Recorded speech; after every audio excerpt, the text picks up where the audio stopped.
नमस्कार. चला तर मी कल्पना आज एक नवीन रेसिपी घेऊन आलेली पाहू शकता. ह्या ठिकाणी चणा डाळ घेतलेले, 1 वाटी चणा डाळ घेतलेली आणि त्यामध्ये पाणी टाकून एक 10 मिनिटाकरता आपण भिजत ठेवलेला आहे. आणि ह्या ठिकाणी आलू घेतले, 2 आलू घेतलेले, त्यावरचे आता आपल्याला पूर्ण साल काढून घ्यायचे. जसे की सर्वांना चटपटी पदार्थ खायला खूप आवडतात, अगदी तोंडाला पाणी सुटते असा हा पदार्थ आहे. तुम्ही नेहमी बाहेर जाऊन खात असाल, पण आज घरी जर बनवलं तर सर्वांनाच खायला अगदी मस्त मनसोक्त खायला भेटणार आहे आणि अगदी चटपटीत पदार्थ आहे. नक्की ट्राय करून पहा.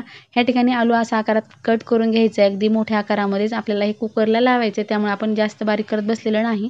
अगदी मोठ्या आकारामध्ये असं आपल्याला कट करून घ्यायचं आहे. कट करून झाला आलू की जी डाळ भिजत ठेवलेली, कट करून घेतलेला आलू मिक्स करून आपल्याला ते कुकरला साधारणतः 2 ते 3 शिट्ट्या आपण ह्या ठिकाणी करून घेणार आहोत.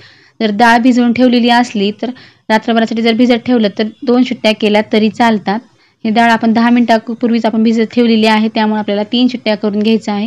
ह्या ठिकाणी 1 चमचा मीठ टाकलेला आहे आणि अर्धा पाऊण चमचा आपण ह्या ठिकाणी हळद टाकून घेतलेली आणि जितकं बुडेल डाळी तितकं आपण हे पाणी टाकून घेतलेलं आहे. आणि कुकरला आपल्याला 3 शिट्ट्या करून घ्यायचे. 3 शिट्ट्या झालेल्या आहेत. अगदी छान आपला आलू पण शिजलेला आहे आणि डाळ पण मस्त मऊसर ही शिजलेली आहे. आता आपल्याला हे मॅशरच्या साहाय्याने मस्त आपण ह्या ठिकाणी मॅश करून घेणार, जे की रगडा व्हायला पाहिजे. जसे की पाणीपुरीसाठी भेळसाठी रगडा बनवतात, तोच रगडा आपण ह्या ठिकाणी आज बनवलेला आहे. हिरव्या वाटाण्याचा बनवला तरी चालतो, पिवळ्या वाटाण्याचा बनवला तरी चालतो, पण डाळीचा बनवलेला आहे. कमी वेळामध्ये बनला जातो, त्यामुळे आपण ह्या ठिकाणी चणा डाळीचा बनवून घेतलेला आहे. रगडा आपला रेडी झालेला आहे, आपल्या बाउलमध्ये काढून घ्यायचा आहे. अगदी मस्त चविष्ट असा हा रगडा तयार झालेला आहे. ह्या रगड्याचा उपयोग तुम्ही पाणीपुरीसाठी, भेळसाठी सुद्धा करू शकतो. अगदी बऱ्याच पदार्थांना हा रगडा वापरला जाऊ शकतो. इतका सोपा आहे आणि सहज कुणालाही बनवता येणार आहे आणि कमी वेळामध्ये आपण हा रगडा बनवू शकतो. ह्या ठिकाणी आपण पुदिन्याची काही पानं घेतलेली आहेत, कोथिंबीर घेतलेली आहे आणि हिरवी मिरची घेतलेली आहे. आता पानं आपल्याला पूर्ण काढून आपण मिक्सरच्या भांड्यात टाकून देणार आहोत. ह्या ठिकाणी पूर्ण आता पानं कट करून घेतलेली आहेत. अगदी फ्रेश असा पुदिना घेतलेला आहे.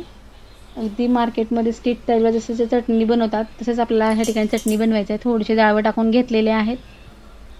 थोडंसं मीठ टाकायचं आहे, जिरे टाकायचं आहे अर्धा चमचा. थोडंसं लिक्विड टाईप करण्यासाठी ह्या ठिकाणी छोट्या वाटीने आपण 2 वाट्या इतकं पाणी टाकून घेतलेलं आहे. जास्तीचं पण पाणी टाकायचं नाही, आपल्याला थोडंसं घट्टसरच आपल्याला ही चटणी ठेवायचं आहे. त्यामुळे थोडंसं पाणी टाकून आपण चटणी बनवून घेतलेली आहे. ही चटणी तुम्ही बऱ्याच पदार्थावर सुद्धा उपयोग करू शकता. अगदी सोपी आहे आणि पटकन बनवता येते.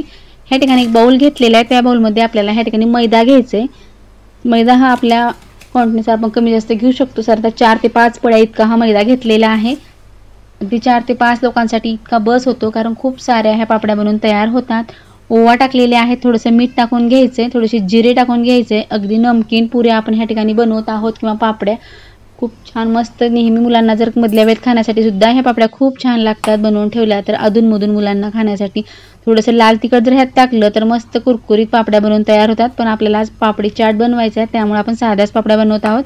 ह्यात लाल तिखट वगैरे काही टाकलेलं नाही, फक्त नमकीन बनवण्यासाठी मीठ वापरलेलं आहे. व्यवस्थित मैदा आपला मळून झालेला आहे. थोडंसं आपल्या ह्या ठिकाणी मळून घेण्यात आणखी मऊसर करण्यासाठी थोडंसं हात लावायचं आहे.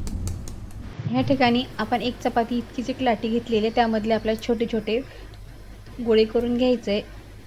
अगदी छोट्या पुरींसाठी आपण जितकं घेतो तितकंच घ्यायचं.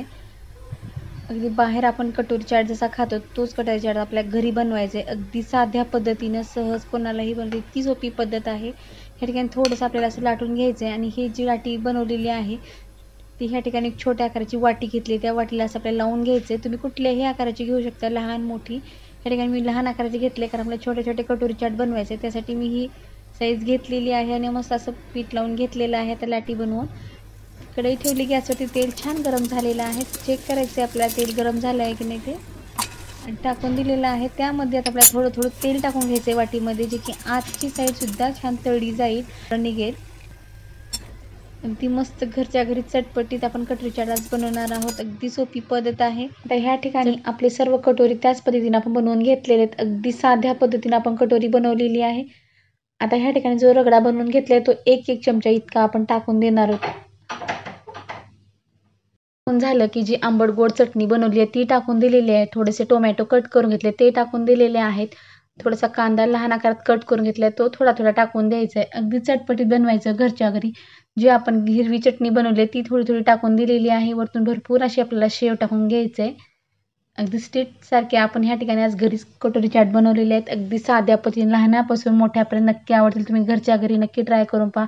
नेहमी तेच नेहमीपेक्षा वेगळा चाट घरच्या घरी अगदी मस्त सोप्या पद्धतीनं घरच्या साहित्यामध्ये बनवून पहा.